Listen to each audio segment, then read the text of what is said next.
called Filthy Swole for a reason. And then we're just going to mic check. Okay. What's up?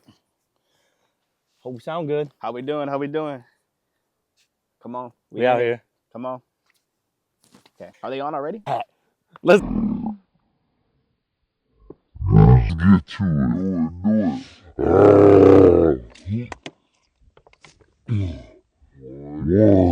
and we live. What's good, y'all? It's your boy, Filthy to the Swole, back at it again for another Real Talk.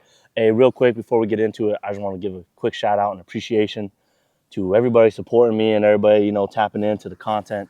You know what it is, positive content only, focused around culture and resilience. And, we like to stay fit too. We like to stay healthy.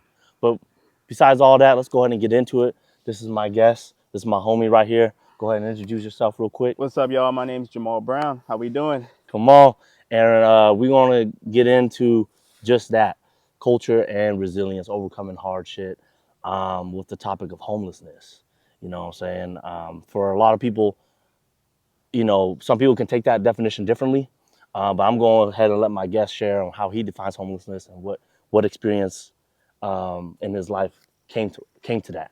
Yeah, man. So for me, like this topic is something that's important to me, and I think just being able to share this and have this space is great. For me, how I would define homeless is like you do not have, a place to stay. You have no food, no running water. You don't have access to your basic necessities, right? So no food or water, no shelter, no access to basic necessities that you need. Yeah. And for me, that was actually a key part of my life. I was homeless on and off from 12 to 18. So Damn. about 6 years on and off, I spent that time, and those are those formative years, right? Yeah, man. So that was a key time in my life where it was like, man, I had to really learn in that time, like I was in survival mode, is what they call it. So I think for me, that was just a period of my life where I was able to reflect and be like, man, like I don't want to see this ever for myself, for my kids, if I ever have any, anybody I care about, I don't want anybody to go through this. And those are one of those things where during that time period, it was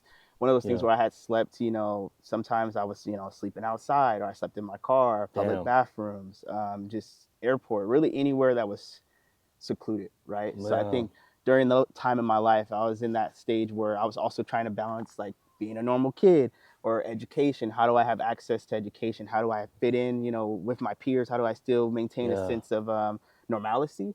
But that was something it was hard. And I think it took away that some of those experiences where I could like have time with friends or like, go do normal things that kids were doing at that time, or even just have access to that education piece, and I think it was definitely, as I look back on it, like I love talking about it now, like when even like 10 years ago, maybe I wouldn't have been comfortable speaking about it, but it's like, as I evolved and grew and like, as I overcame that obstacle, like I definitely am now an advocate for it, because there's epidemic going on, man. There has been for a while, not just you're talking about people being homeless and all that. Yes, not just in our state, but like in a lot of different states everywhere worldwide, and I feel like it's just so important for, when I think about people having, basic, food, water, shelter, like that's a necessity, and I think about the youth that may be homeless now, whether by choice or not by choice, and like what goes into that and those different systems of care that they're trying to navigate, whether it's like, resources, shelters, transitional housing, like it's just, it's a challenge, and it's sad to think about. And I think for me, like my story is more, I overcame this, and this is where I'm at now. I'm in a good place now where I have a great career. I have a great support system with my wife and my friends, my chosen family. So I think getting out of that mentality, it was that survival mentality. That was a really rough thing to do. Just more so even about trusting people, like, hey, if someone gives me a place to stay, is this a temporary place? What am I exchanging for this in aspect of, is it money, or like, is it, hey, you could stay here, but, under these conditions, right? And I think for me, it was never like, what is home look different for me? Like, I'm from Seattle, and Seattle's home, but it's like I lived in so many places, and, from Seattle ranging to, Berrien, West Seattle, Skyway, Renton, Tacoma, everywhere, and it's like I stayed so many places. So it's like for me, Washington is just home. But I think it's definitely, it was a trying time, but I'm so grateful, and I think that resilience is what got me through that. And through that. Oh, you're resilient as fuck to make it through that. You know, that could be a trivial time to make it through. And something I'm curious about, what was like one of the biggest emotions, or I know there's an array of them, but like going through that for 6 years, like sadness, anger.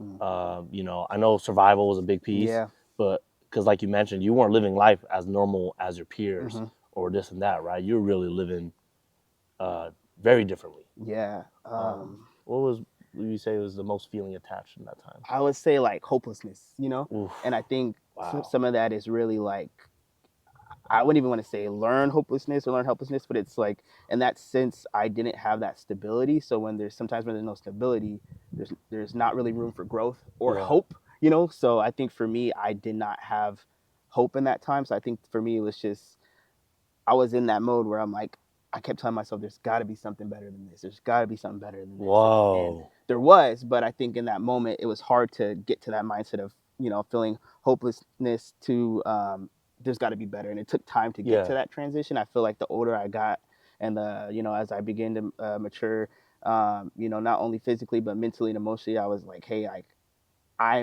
there's going to be a point in time where I'm able to take control over my own life. It's just, I can't right now. Keep going with that. You know? So I think that's just where I'm at. That's where I was at in that point in my life. Yeah, for sure. Damn, that's powerful, man. I appreciate you being real with it. You know what I'm saying? Real talk. You know what it is. Come on.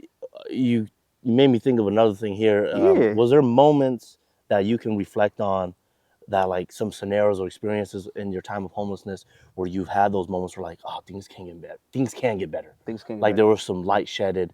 Like, do you remember some highlights of moments? I was like, oh, yep. Yeah, I think there was times where, like, you know, there was people that I knew or people that I was connected with, you know, my family from church, and like they maybe had like helped us in certain situations or given us resources for like, hey, you know, you can get this motel voucher. You're here for, you know, a week or 2 weeks, or like, hey, you can, we're gonna connect you with this organization. You know, whether it's, you know, Wellsprings or different organizations that are there, like St. Vincent de Paul, Red Cross, all these different organizations that help.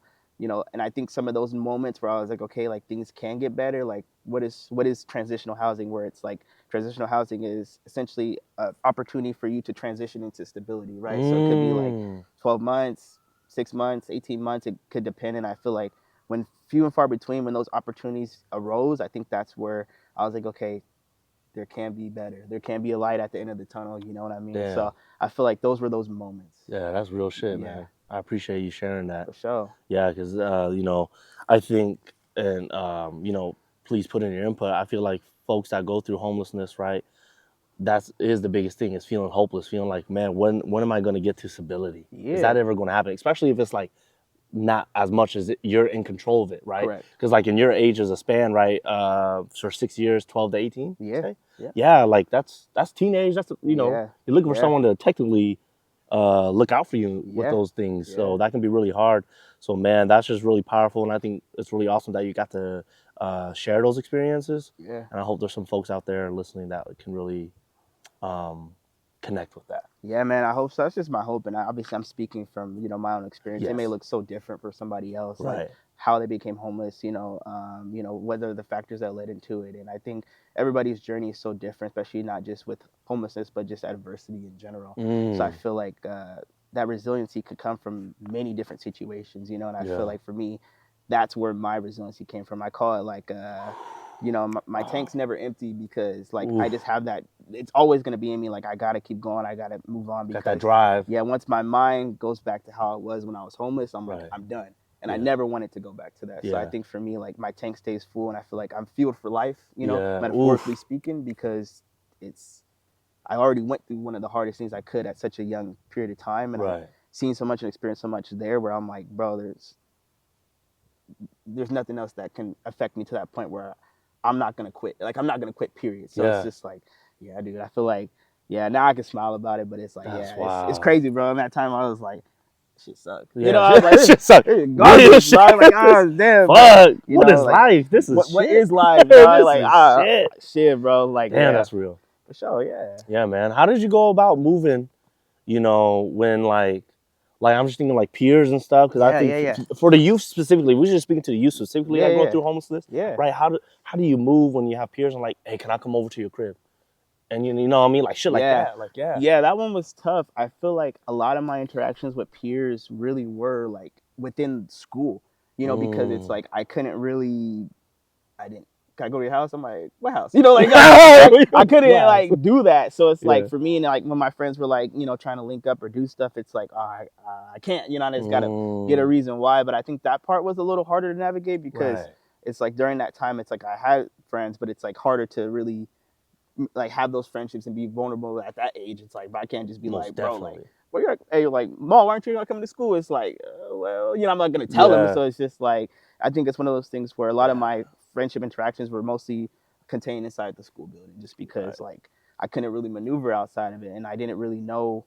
Some days at school, I go to school and I'm like, I don't know where I'm gonna sleep tonight, so therefore I don't know when I'm coming back to school. You know, it's just because I wasn't able to think ahead of, you know, where I was in that moment. I was fixated on that time of my life where I was like, I'm really in the here and now because I can't think for tomorrow, you know? Damn. So yeah, it was mostly inside the school building, you know? Shit, yeah. Different. So you kept it in there. Yeah, bro. Yeah. Damn, okay, that's what's up. Yeah, all right. Yeah. And then for like you mentioned a lot of resources, a lot of different places like helping y'all out. Yeah. Damn, is there one that like you want to just give a shout out to? That one that really? I feel like, or is just a multitude of them? I think definitely multitude of them. I think like for me, like I mentioned, Wellsprings Foundation. They're right now they're in Rainier in Seattle.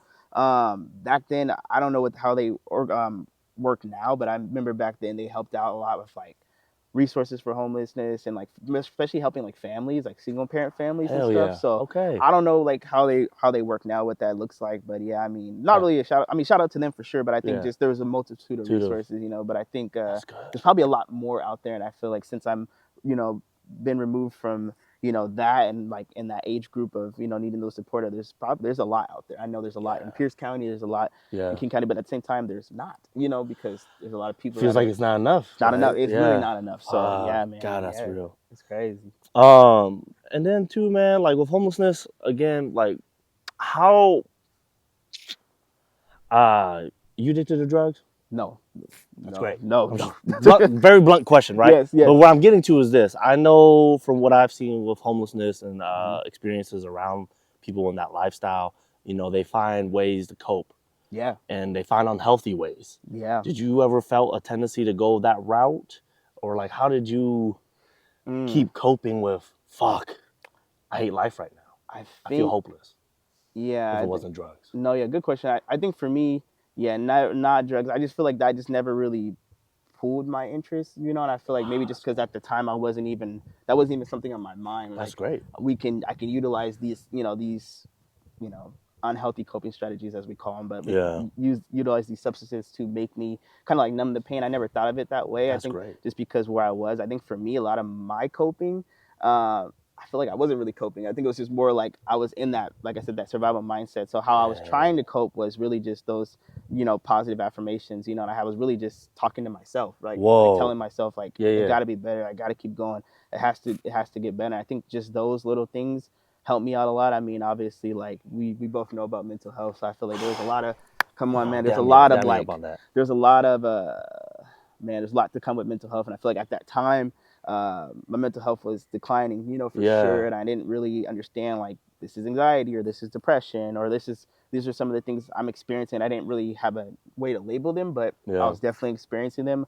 So I think for my coping, I think for me, it was just like that voice in my head. Like I was just like, you know, I got to change this, or one way this will change. And I think I just was, you know, people use those like words of affirmation, or they'll use those different things, like they'll be text or they'll be whatever they are, like quotes, whatever. And I feel like for me, like I have a million of those in my head. So I'm like, bro, I had to tell myself that worked for you. It did for me, and particularly in that moment, I think it was just more of like, I knew that it has to get better, you know, and it will. It just, I don't know what that's gonna look like, you know. So I feel like, in a nutshell, affirmations, they do work. They do work, you know. Like, and I think in that moment, in that nutshell, I think it's like, hey, this is what I had to use, and I think over time, you know, it just became a reality, you know. Where it's like my situation will change, you know, tomorrow I won't be where I'm at today, right? Or, you know, tomorrow's a better day. It could be something simple as that, but those are the things I was saying back then in my 13, 14, 15 year old mind, you know. So I feel like that became a reality, but That's powerful. Through the time, you know. So yeah. That is hella powerful, man. Shit. Trying, man. The hopeless came hopeful. Right. Come on, man. Type Shit. Come on, That's man. crazy. That's crazy. That's what it is. The hopeless became hopeful, man. Shit. What a growth. What a story, man. Fuck. I mean, you. It sounds like you really carried yourself through a lot. Yeah. And at the end of the day, that was you making the decision to give yourself those affirmations. You putting in the work, making it happen. And I'm curious, like, was there some people though in your life in that process that helped you see the like where you don't want to end up, or see like, okay, yes, I can keep going? Like, were there some supports? I think definitely I had different people that I like, different seasons in my life. Like they came and they went, whether they were coaches or there were people that I knew from church, or they were just like, just sometimes it was just either like good people, like random Samaritans. I feel like I had those people in my life where they, like I said, they either came or they went, or they were there for certain seasons. And yeah, I think those were moments where I was like, okay, like these good people do exist, and this is what it looks like to really like authentically give, and like to give without, needing something in return, right? So I feel like sometimes, like I said, it wasn't always through those type of places. Sometimes it was just like said people we knew or people we met, or sometimes people just came out of the blue, right? Where they're just like, hey, we see you, we're gonna help you guys out for a night or two. And I feel like whether they didn't realize that was a big contribution, because it's just one night was like, that's one more night of warmth, safety, security that did not have in that moment. So yeah, and I feel like that's powerful. On what not people I saw what not to do. I feel like I think the whole testament is like, no parents are perfect, right? So I'm never gonna bash like my mom or anybody that for the situation I was in. Obviously it wasn't in my control, but I feel like going through that experience, it made me realize like if I were to be a parent, it's like these are some things I would not do, right? To not put myself or my children in this situation, or maybe some decisions I might make, financially, or just make sure I'm in a good mind space, because it's like I can only imagine like being a parent and wondering how they may be feeling in that moment. Like I'm sure they don't want that for their kids. So I think in that moment they may be like, oh, like this is just the world that we're in, and maybe they're trying. I'm sure every parent's trying their best they can, no matter where they're at. If they're ever homeless, where temporarily or long term, or what that situation looks like, I'm sure they're doing their best to change that for their kids. But I hope that they're cognizant enough to be like, man, this is affecting me, but who knows how this is affecting this kid, right? Because they don't know what type of scars those are going to bring, or what type of trauma that's that situation's putting on the kid, and on themselves. So. Yeah. You ready to dig a little deeper? Let's go deeper. There's real talk.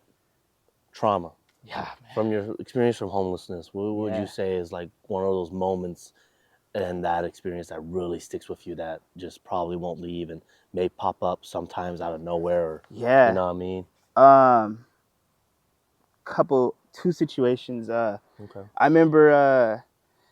Yeah, dude, there was like this movie theater, and one time outside the movie theater, obviously people throw away stuff and everything, and it's like that movie theater was popping at the time, so I feel like we were really hungry. So one time I had to, eat out that trash can, and I feel like that's a moment in my life where I'm like, I'm not gonna forget that, but it's also gonna keep me humbled. No matter how high I go, I'm like, I remember like, bro, I ate out of a trash can because I had to, not because it's my choice, So it's like, for me in that moment, I think that was one of those defining moments in my life where I'm like, this is the lowest I can be. Like I'm here out here with the raccoons, and like, I'm here with the raccoons. You know what I'm saying? And I'm like, damn, dog.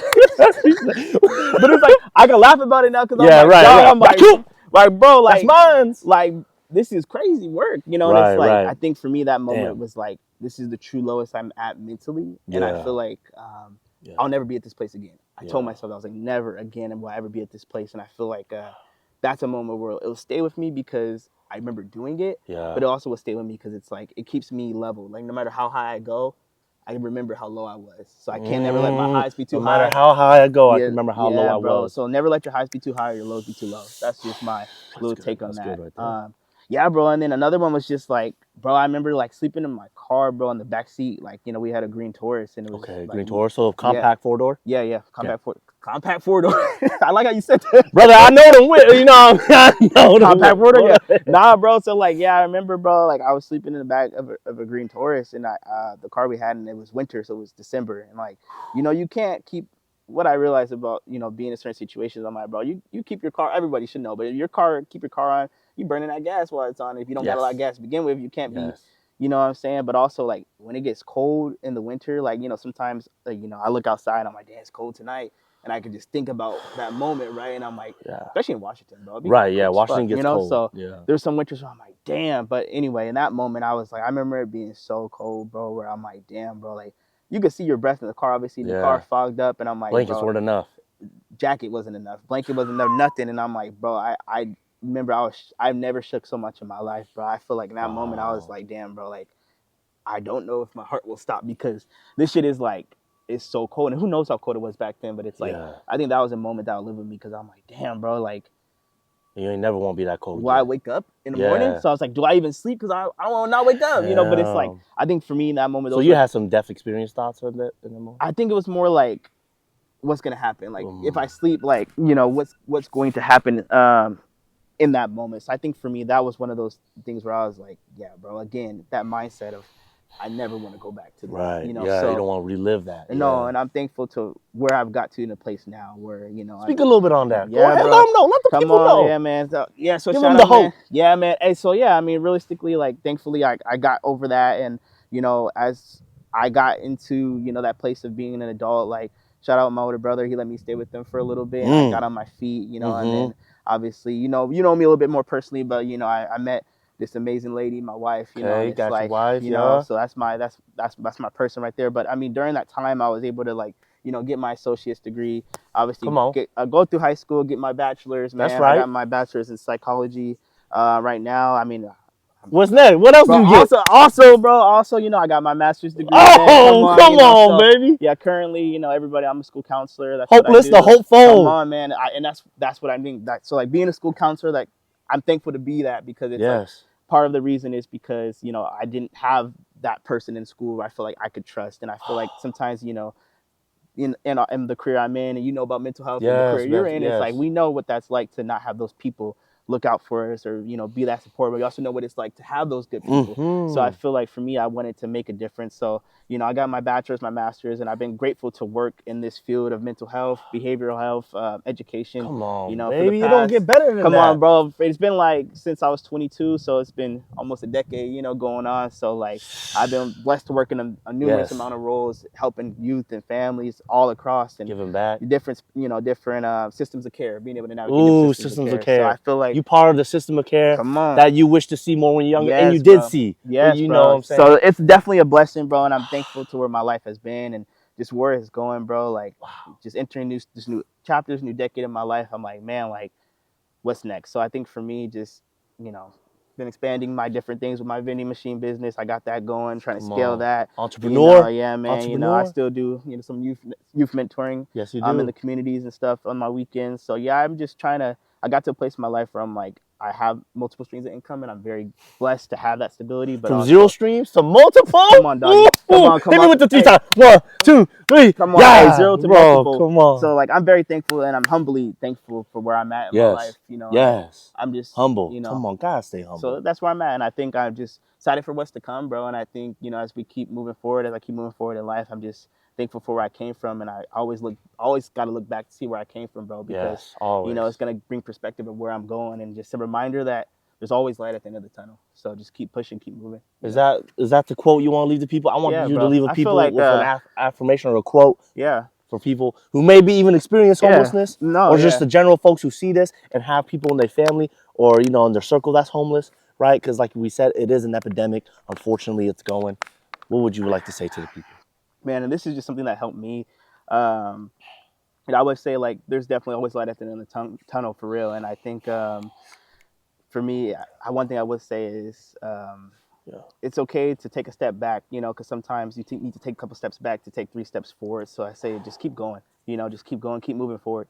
That's it. Keep moving forward and keep believing that there's light at the end of the tunnel, because one day you'll make it, and then one day you'll be like, damn.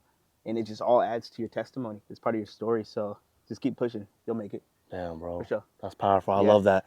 And you know how I like to end it? I like to end it on a good quote from the guest, and I like to end it on some fitness shit. So I'm going to get back here. What you about to do? I'm about to do freaking burpees, man. Fuck the hat. Let's get to it. Do it. Ah. 1, 2, 3. 3. We're going for 10. Okay. 4. Come on, baby. 5. Yep. 6. 6. We stay lifted. 7. We're switching up the angles. Oh shit. 8. Okay. All right. 9. Underwear showing and all that.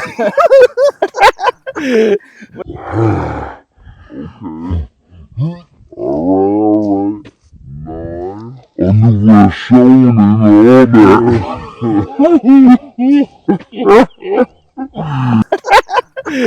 Was that 10? I think so. Oh, I think it is 10, boy. We done.